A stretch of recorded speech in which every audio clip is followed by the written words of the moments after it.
próxima conferencia se llama Transformación Digital, reinventando el panorama educativo.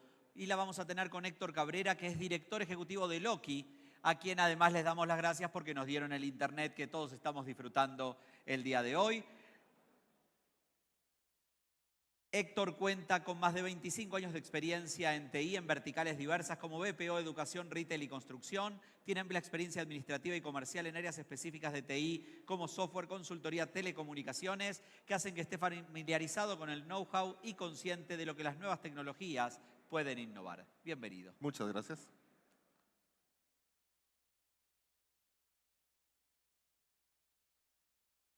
Bueno. Muchas gracias a todos por la asistencia. Ya va a ser hora del almuerzo.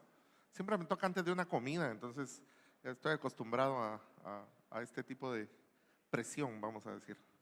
Pero bueno, primero, ya les contaron, mi nombre es Héctor Cabrera, vamos a ver si esto… Héctor Cabrera, soy director ejecutivo de Loki.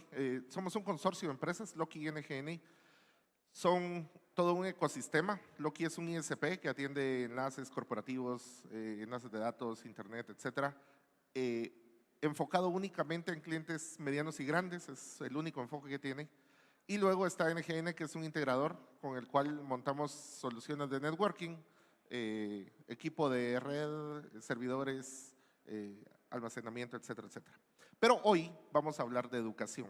Ese es el enfoque de la charla de hoy. Y hoy quiero hacerla como una marca blanca. Hoy estamos hablando de educación en general, de transformación digital en la educación en general. Y un poco la idea es entender cómo la tecnología ha afectado o está afectando la educación. Y aquí las primeras preguntas que surgen es ¿qué fue primero, la educación o la tecnología? Y todos tenemos en la mente que la tecnología es muy reciente, pero realmente la tecnología y la educación son tan antiguas como el hombre. Las ganas de innovar son tan antiguas como el hombre. Y el hecho del descubrimiento del fuego y cómo aplicarlo es un buen ejemplo de tecnología aplicada. La rueda es un buen ejemplo de tecnología aplicada. Entonces, la tecnología es tan antigua como el hombre y su necesidad de innovar para hacer las cosas más fáciles. Las primeras herramientas que usamos son un buen ejemplo de tecnología. Y obviamente la educación es tan antigua como el hombre.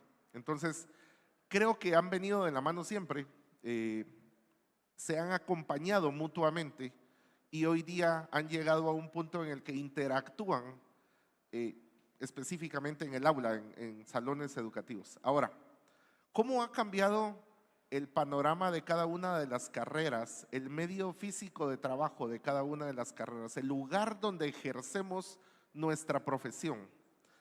Esto que ustedes ven aquí es un buen ejemplo de un estudio de arquitectura de, digamos, hace unos 20 años, 30 años. Los arquitectos todos aprendían a dibujar, todos aprendían cómo limpiar rapidógrafos, todos aprendían cómo hacer formatos grandes en papel medio transparente, todos, el 100%.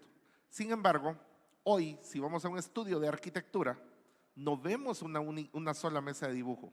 Ahora lo que hay son computadoras, muchas computadoras, grandes, monitores grandes, entre más grande mejor. Los arquitectos les encantan los monitores gigantes. Y por ahí solo se ven las caritas detrás de los monitores, pero eso es lo que hay, monitores, computadoras. De hecho, conozco arquitectos que nunca han hecho un plano, nunca limpiaron un rapidógrafo, ni saben cómo ponerle tinta china a un rapidógrafo, porque no lo necesitaron, porque AutoCAD y estos software de diseño les cambiaron la vida y les cambiaron la forma de ejercer su profesión. Y esto ha cambiado, el lugar donde ejercen su profesión ha cambiado. Lo mismo con la medicina. Esto es un quirófano, una sala de operaciones típica de hace unos 40 años. La foto es un poco vieja, me van a disculpar, pero digamos que es una sala típica de operaciones de hace unos 30 o 40 años. Sin embargo, las salas típicas de operaciones de hoy tienen más computadoras que médicos. Hoy en día uno entra a una sala de operaciones, que tuve la oportunidad de entrar hace poco a una, y es impresionante la cantidad de equipo tecnológico que hay adentro de una sala de operaciones. Ya no les digo yo el tema de los laboratorios, y etcétera, etcétera. Entonces, los médicos igual se han acostumbrado a ejercer su profesión adaptando tecnología a la misma y cada vez más de forma inmersiva. Ahora, esto es un salón de clases, vamos a decir que donde estudió mi abuelito, porque para ser justos con la época de la fecha de la foto. Pero los salones de clase, si ustedes revisan, si yo me pongo a pensar en el salón de clases donde estudió mi abuelo, donde estudió mi papá, donde estudié yo, donde estudiaron mis hijos y donde estudia mi nieta ahora, es que se los prometo que no hay ninguna diferencia. Pues el mobiliario ha cambiado y ahora es más estético y más bonito y probablemente de algunas composiciones de plástico con algo más, no tan de madera. Pero si ustedes ven, lo único que cambió es eso. No hay otra cosa que haya cambiado. Pues puede ser que la pizarra ya no es de yeso, sino que la pusieron de marcadores. Con mucha suerte hay algún proyector por ahí que proyecte algo, pero eso es lo que cambió. Les prometo que en ese mismo salón donde yo estudié, hoy día sigue el prócer de la Independencia colgado de la puerta de entrada, en el marco de la puerta de entrada. Allí sigue y siguen dando clases en ese mismo salón de clases. La tecnología no ha permeado tanto en el ejercicio de la profesión docente, ha permeado muy poco. ¿Por qué? Porque a pesar de que increíblemente es una de las áreas en donde se aprende a pensar, una de las cosas que nos enseñan nuestros maestros es a ser librepensadores. A pesar de eso, la resistencia al cambio del gremio es altísima. Pero hay cosas que le pasan a uno por encima. Hay cosas que superan cualquier resistencia al cambio. Y la tecnología probablemente es una. Yo les diría, esto vamos a enfocarlo en un tema educativo, pero esto lo podemos extrapolar fácilmente a cualquier otra vertical de industria, negocio, comercio o qué hacer del bien humano.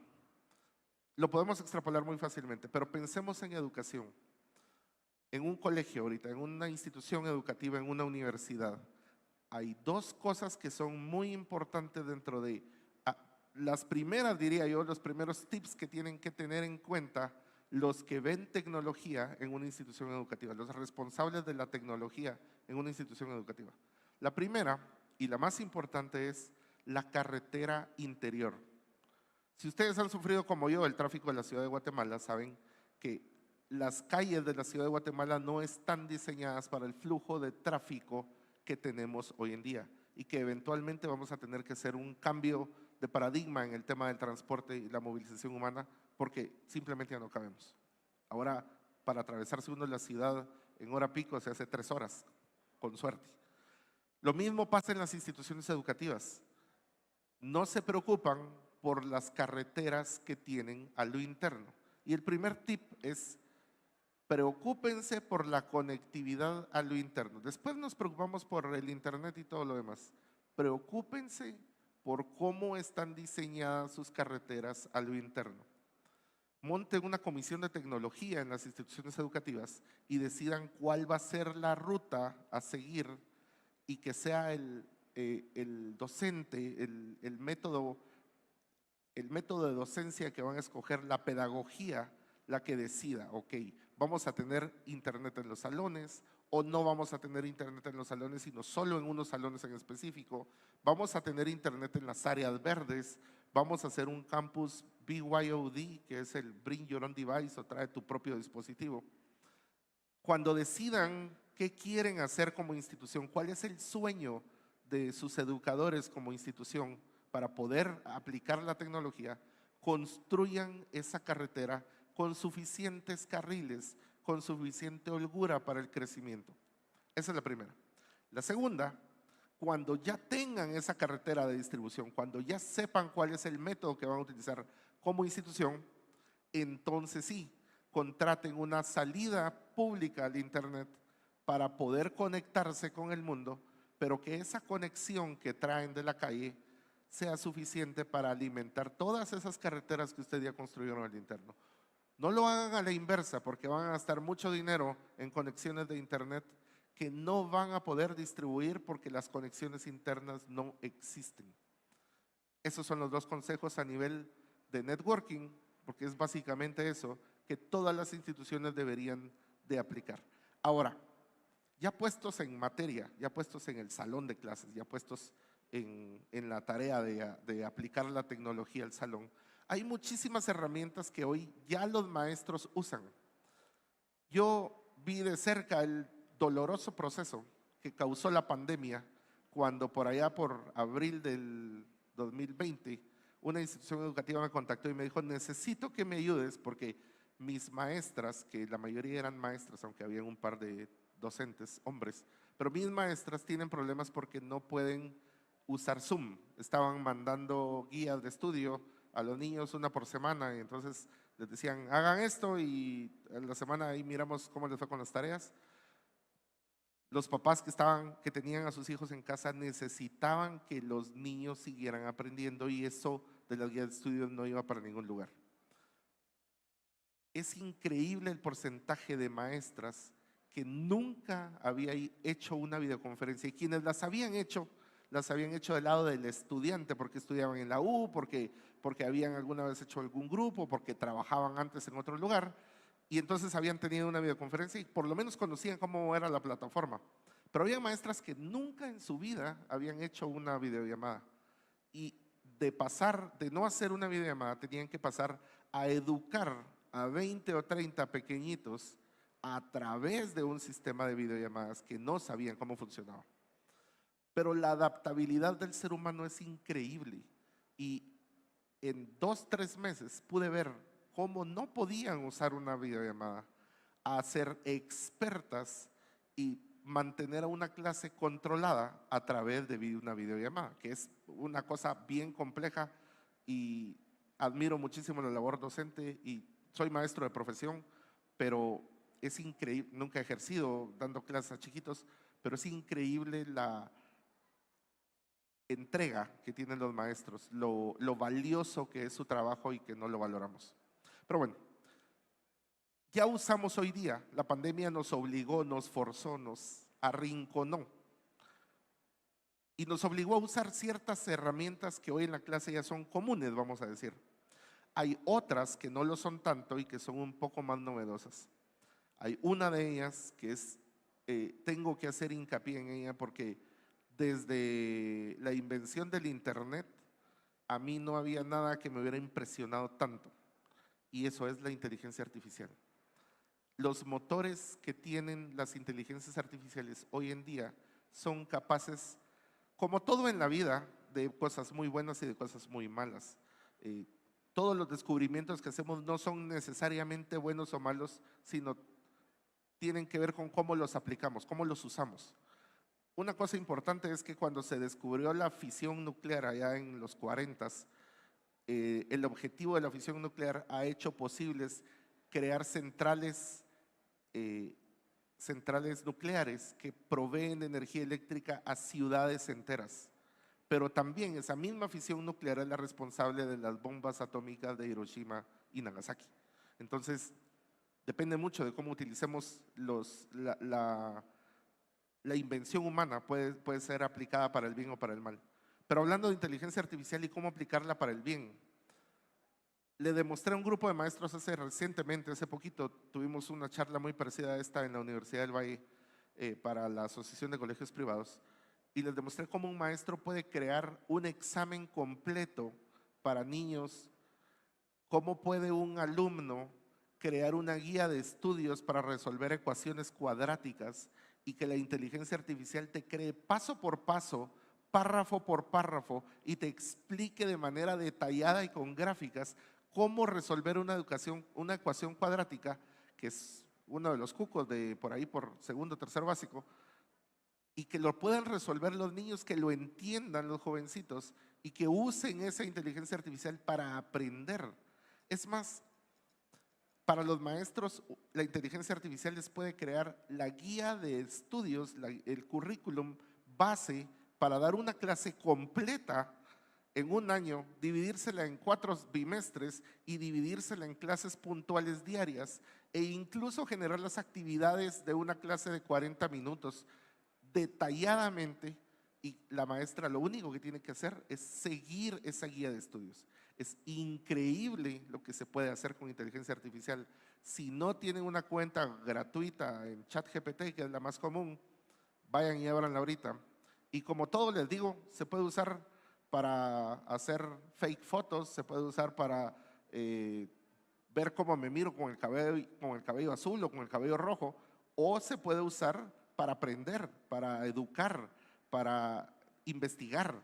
Así es que depende mucho de cómo se use. Pero estas que están aquí, la realidad virtual, la inteligencia artificial y el internet usado en los salones de clases, cambia la vida de los niños. El gaming o la gamificación, que es poner estándares de un juego dentro de un salón de clases, volver a los niños competitivos, dar premios, decir, mira, si el que termine primero se va a ganar 5 minutos de recreo antes, etcétera, etcétera. Es gamificación.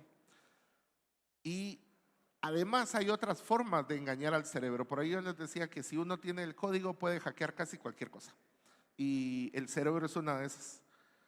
Si ustedes conocen el ejemplo de IKEA o el efecto IKEA, dice que si dos mesas puestas a la par, una tallada por un ebanista y otra armada por IKEA, se las mostramos a un grupo de 100 personas, las 100 personas, el total de las 100 personas va a decir que la mesa más bonita es la que está tallada por el artista ebanista.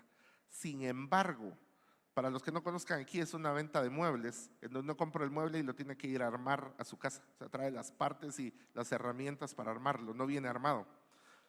Sin embargo, si esa misma pregunta se la hacemos al hombre que armó la mesa, honestamente les va a contestar que la mesa más bonita es la que él hizo. ¿Por qué? Porque tiene trabajo de él, porque hay algo propio de él. Sucedió también con Betty creo que se llama, es una empresa que hace harinas para pastel, que era tan fácil de hacer el pastel que solo había que agregarle agua a la mezcla y moverlo, y no lo vendían. No lo vendían porque a la señora les daba pena decir te hice un pastel cuando lo único que hice fue echarle agua y moverlo. Entonces le quitaron los huevos, le quitaron la leche, le quitaron el aceite, y hoy día hay que hacer la mezcla un poquito más trabajosa, y las ventas de Betty crecieron increíblemente en el mundo. ¿Por qué? Porque hay manos involucradas, se metieron las manos. Lo mismo aplica para la educación. Podemos usar el efecto IKEA en la educación. No es lo mismo que alguien le quiera explicar a un niño que la gravedad es una fuerza de aceleración que atrapa a los objetos y los obliga a viajar a acelerarse a 9.8 metros por segundo al cuadrado, a que yo le dé a los niños un huevo, cordel, un pedazo de plástico, un poco de pegamento, y les diga, vamos a hacer un concurso y vamos todos a subir al segundo nivel y vamos a tirar los huevos desde el segundo nivel, y ustedes les van a hacer un paracaídas para ver cómo evitan la fuerza de gravedad y que el huevo no se rompa al caer. Y les prometo que aunque todos los huevos se rompan, porque es lo que generalmente pasa, aunque todos se rompan, si después a ustedes le explican a los niños que el huevo se rompió gracias a una fuerza que lo aceleraba, lo van a entender y se les va a grabar en la mente. Este es el resumen de lo que yo les puedo recomendar a las personas que se dedican a la educación. Ahora, les repito, esto aplica para todas las áreas de la vida y es muy fácil extrapolarlo, pero básicamente es aprendizaje inmersivo. Haga que hagan las cosas con usted. Ya no estamos en una época de clases magistrales, ya no estamos en una época en donde el maestro es el que sabe y el niño es el que no sabe. Hoy conozco niños que corrigen a maestros y les enseño, mire, disculpe, pero aquí Google dice que eso no es así. Y de hecho, la mayor parte de las veces tienen razón, porque el niño sabe buscar mejor en Google que la maestra. Entonces, ya no estamos en esa época. Tenemos que cambiar de paradigmas, hacer el salto y movernos a un salón de clases donde el maestro le explica al niño cómo hacer fact-checking, en qué sitios debería de buscar la información, cómo buscar la información, cómo escribir prompts para inteligencia artificial y que sea la inteligencia artificial la que haga todo el trabajo. Es un poco el resumen de lo que les quería contar el día de hoy. Les repito, mucho de esto se puede aplicar a cualquier vertical de la industria, pero soy un educador, me encanta educar, me encanta dar clases. Los que somos maestros de corazón siempre buscamos una audiencia, y si el hecho que yo esté aquí hoy de pie no se los prueba, no sé qué más se los pueda probar. Siempre queremos hablar y nos encanta. Así es que muchas gracias por su atención.